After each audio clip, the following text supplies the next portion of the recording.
Hi friends, welcome to Selvi tailors. நாம் இன்றைக்கி என்ன பார்க்க போகிறோம்னா, நெக்குக்கு வந்து ரன்னிங் ஸ்டோன் வச்சு எப்படி டிசைன் பண்ணுறதுன்னு பார்க்க போகிறோம்.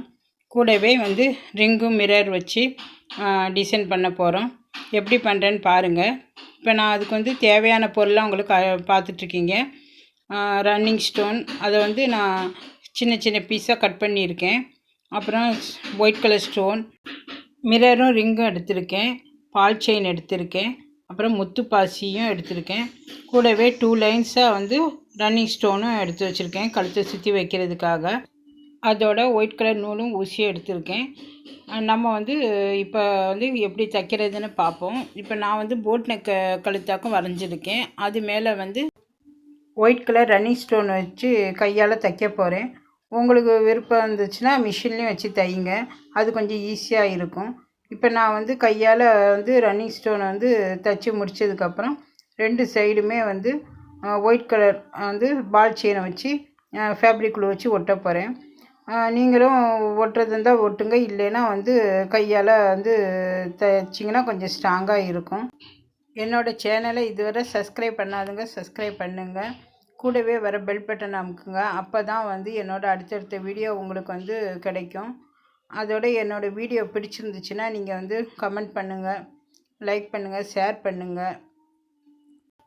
நான் இப்போ போடுற டிசைன் வந்து உங்களுக்கு பிடிச்சிருந்துச்சுன்னா நீங்கள் வந்து இது பட்டுப்பாவடைக்கெல்லாம் போட்டிங்கன்னா ரொம்ப சூப்பராக இருக்கும். இது நான் ஒரு சின்ன குழந்தைக்குள்ள பட்டுப்பாவடை சட்டைக்கு தான் நான் இந்த டிசைன் வந்து போட்டுட்ருக்கேன். அப்புறம் வந்து நீங்கள் கொச்சி டார்க் குர்த்தி இந்த மாதிரி இதுக்கு ஒன்று ப்ளவுஸுக்கும் போட்டுக்கலாம். சூப்பராக இருக்கும் இந்த டிசைன் வந்து. நீங்கள் ட்ரை பண்ணி பாருங்கள், எனக்கு வந்து கமெண்ட் பண்ணுங்கள்.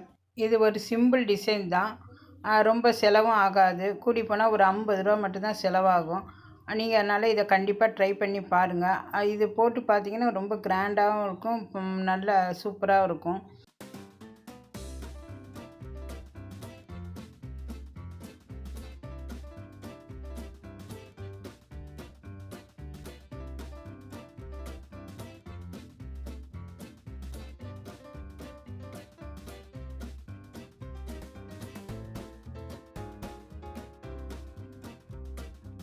இப்போ நான் வந்து ஒரு சைடு வந்து ஒயிட் கலர் பால் செயினை வந்து ஒட்டிகிட்ருக்கேன்.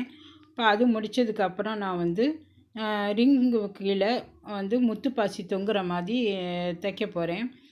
ஒயிட் கலர் நூல் எடுத்துகிட்டு ஊசி நூலும் எடுத்துகிட்டு அதில் வந்து சின்ன முத்துப்பாசி வந்து எடுத்துக்கிட்டு அதுக்கு மேலே பெரிய முத்துப்பாசி, அதுக்கு அடுத்தாப்பில் ஒரு சின்ன முத்துப்பாசி, அப்படி 3 முத்துப்பாசி எடுத்து முடித்ததுக்கப்புறம் கீழே இருக்க சின்ன முத்துப்பாசியை விட்டுட்டு பெரிய முத்துப்பாசியும் சின்ன முத்துப்பாசியும் கோத்திங்கன்னா நீங்கள் இந்த மாதிரி வரும்.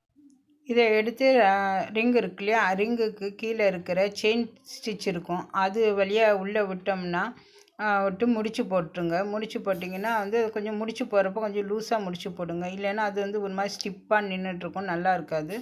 கொஞ்சம் லூஸாக ஒரு 3 முடிச்சு போட்டிங்கன்னா இப்போ வந்து ரிங் கீழே வந்து முத்து தொங்குற மாதிரி இருக்கும். மீதி இருக்க நூலெல்லாம் கட் பண்ணி எடுத்துருங்க. அதுக்கப்புறம் வந்து இதை வந்து நம்ம வந்து மிரரை வச்சு இது அதுக்கு மேலே வந்து இந்த ரிங்கை வச்சு நம்ம டிசைன் பண்ண போகிறோம். இதே மாதிரி நான் நிறைய செஞ்சு வச்சுக்கிட்டு அடுத்தது ஒட்ட போகிறேன். இப்போ பாருங்கள், நான் செஞ்சு வச்சதை காட்டுறேன் பாருங்கள். இந்த மாதிரி நிறைய செஞ்சு வச்சேன். இது வந்து ஒரு தோடு மாதிரி பார்க்கறதுக்கு அழகாக தொங்குறதுக்கு மாதிரி இருக்கும். நான் இது டிஃப்ரெண்ட்டாக இருக்குன்னு சொல்லிட்டு தான் இந்த மாதிரி டிசைன் வந்து செஞ்சுருக்கேன். கழுத்தை சுற்றி வந்து ரன்னிங் ஸ்டோனை வந்து தைச்சி முடித்து 2 சைடுமே பால் செயின் வந்து ஒட்டி முடிச்சிட்டேன் பாருங்கள். இப்போ நான் அடுத்தது வந்து ரன்னிங் ஸ்டோனை வந்து 6 to 6 வந்து சதுர பீஸ் மாதிரி கட் பண்ணியிருக்கேன். அதில் வந்து ஃபேப்ரிக் குழு வச்சு நான் இப்போ வந்து ஒட்டுறேன்.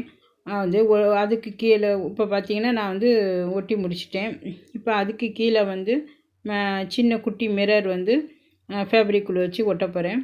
இந்த பார்த்திங்கன்னா இதை ஒட்டி முடித்ததுக்கப்புறம் அதுக்கு மேலே ரிங்கு வந்து ஃபேப்ரிக் க்ளூ வச்சு ஒட்டுறேன்.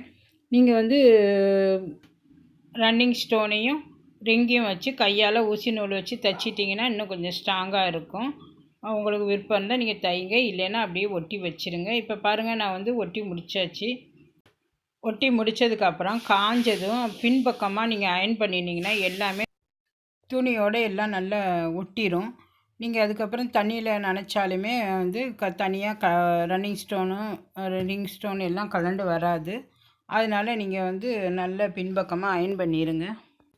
இந்த டிசைன் பாருங்கள் எவ்வளோ சூப்பராக இருக்கு இல்லையா? கண்டிப்பாக நீங்கள் வந்து இதை செஞ்சு பாருங்கள். உங்கள் குழந்தைங்களுக்கு வந்து பட்டுப்பாடை கவுனு இந்த மாதிரி எதுலையும் செஞ்சு பார்த்துட்டு எனக்கு வந்து கமெண்ட் பண்ணுங்கள். என்னோடய சேனல் பார்த்ததுக்கு ரொம்ப நன்றி.